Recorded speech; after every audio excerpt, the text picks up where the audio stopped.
Today we're going to show you how to make biochar, what it is, and how to use it, and how to create it.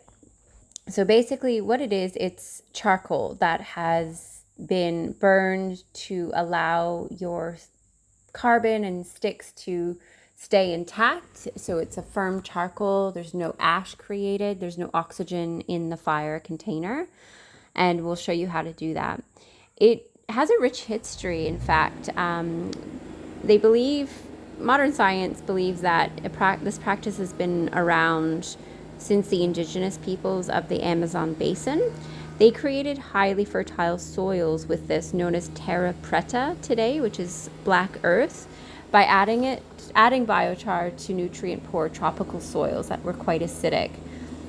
So what it is, it acts as a sponge. It holds on to nutrients and prevents them from leaching away in heavy rains. This allows plants and microbes to make use of the nutrients more efficiently. It also has like lots of pores. So you imagine when you burn a log or a piece of charcoal, how porous it is, billions and billions of holes. When you have tiny microscopic microorganisms and bacteria and fungi, it provides a little home for them that they will colonize and continue to provide beneficial abundance to your garden soils. It has a continuous input, so fallen leaves, animal waste, and other organic materials naturally accumulate in and around this earth, this black earth, gradually adding to its nutrient content. So it's sort of one of those garden improvements that you just have to add once. Not often do you just have to do something once in the garden, but this is it, and it creates this really rich and diverse improvement for your garden. Okay, so you just have to get a couple materials together. These are just tins. So you want a tin with a lid. It doesn't matter what size. I've got a really small one here and I've got like a medium-sized one. It's not going to create a lot of biochar. It depends how big your garden is, or if this is the only size you can find, you might just need to do a few batches. It's easy to make. It just takes a little time.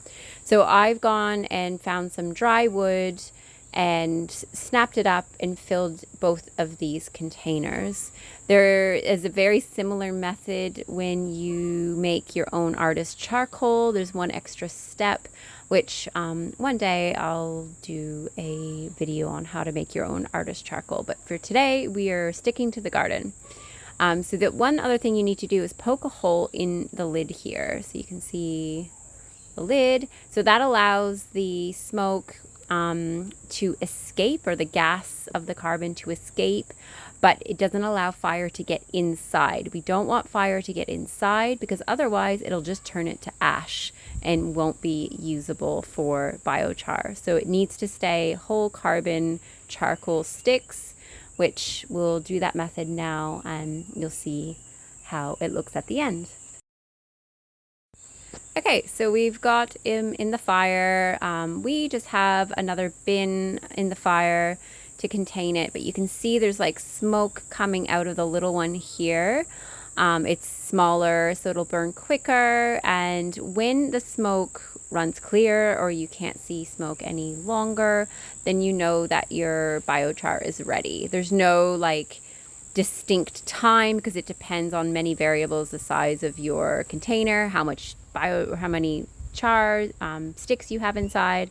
But this is kind of what your tin will look like at the end. So it's just got to be totally cool, and you can see inside it still has the carbon or your charcoal left, and it'll be quite brittle. So you want to make sure that it's burned all the way through. If there's any brown sticks left, you haven't left it long enough. It needs to be complete charcoal. So I'm just checking here to double check the consistency of that, and you can see that's got like a real nice uniform black charcoal, and it kind of crumbles. That's what we're looking for. Perfect. Okay, so checking the larger one now. Hopefully this one, I thought the lid was coming off. I saw actual fire coming out of it. out of the hole. I was scared that the fire was getting in, but oh wow, that looks great. That's exactly what we're looking for. Some look a little bit brown. I'm just gonna double check that they are in fact charcoal and not still woody sticks. Perfect. Yeah, that's exactly what we're looking for. I love how they're all different sizes, and we'll be able to crush them up really nicely like that. Okay, my daughter's helping me crush this now. So she's going to do a mixture of powder as well as leaving some larger sticks. The powder will help distribute and break down faster into your biochar, and the sticks are there for your like chunkier pieces, or for the porous material where microorganisms can hide. Biochar is a wonderful thing to sequester carbon from the atmosphere and to hold it in place. It's really, really amazing for your soil. So you want to have like, this is like a little ecosystem of both, like the dust and the finer particles as well as the chunkier. So this looks like a really great mix of fine dust as well as the sticks. Some articles say to wet it because it does have like dust that kicks up. And so you can like weigh it first, then wet it. Some people say wet it before you crush it. It's just personal preference, but it's good to use like a mask while you're crushing it so you don't get the dust in your face if you choose to do it dry. So we're going to weigh it. I've got a digital scale. The ratio they recommend is 1 to 3.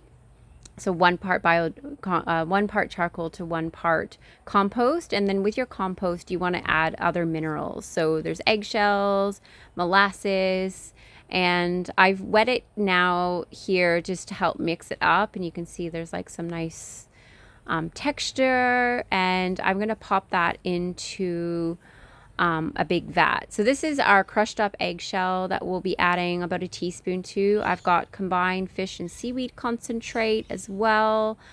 And we're just going to mix it all up into this one big container here, make it like a big slurry. So first we're adding in our wet charcoal. This is the charcoal that we've crushed up. And then we'll add yeah, like you can get specific on ratios, like 1 part molasses to 20 parts water, and make it really, really, I guess, measured. But I don't know. It's basically 1 part biochar to 3 part compost, and your compost is that rich organic compost that's already been broken down, but we're also adding some minerals to it through eggshells, the seaweed concentrate, and the she's just adding the rest of the eggshell into the remaining compost that we're not using, and that'll just go back to the garden. So we'll just do like a little half cap of the seaweed concentrate. There's billions and billions of microorganisms just in that tiny drop there. So that'll go in, and then we're going to dilute the molasses. And we also have some of this rock dust. This just adds another layer of mineralization, makes it richer. So about a teaspoon of this rock dust in to the pot. And then some molasses. So this is just local Australian molasses. They want they call for sulfur free. And you're just filling up like 100 ml of water, and then like a drop, like half a teaspoon of the molasses. So it's about 1 part molasses to 20 parts water.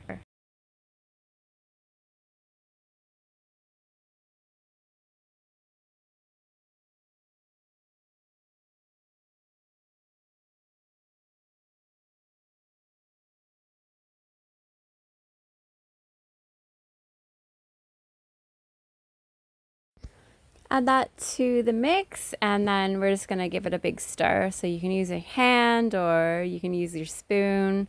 I don't like storing anything for my garden in plastic if I could avoid it. So either you can store this on the ground, but it's actually quite a wet mix. Some people say to do it dry. You could dry your biochar, or you could store it. And I like to use glass containers or something natural.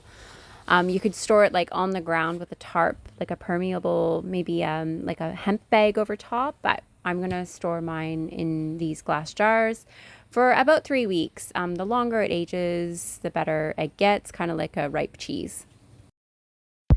So once you're ready to go, you can then age it for a couple of weeks and then sprinkle some into your garden beds ready for planting. And then each season, it'll just continue to reproduce with all those beneficial organisms and be really nourishing for your plants.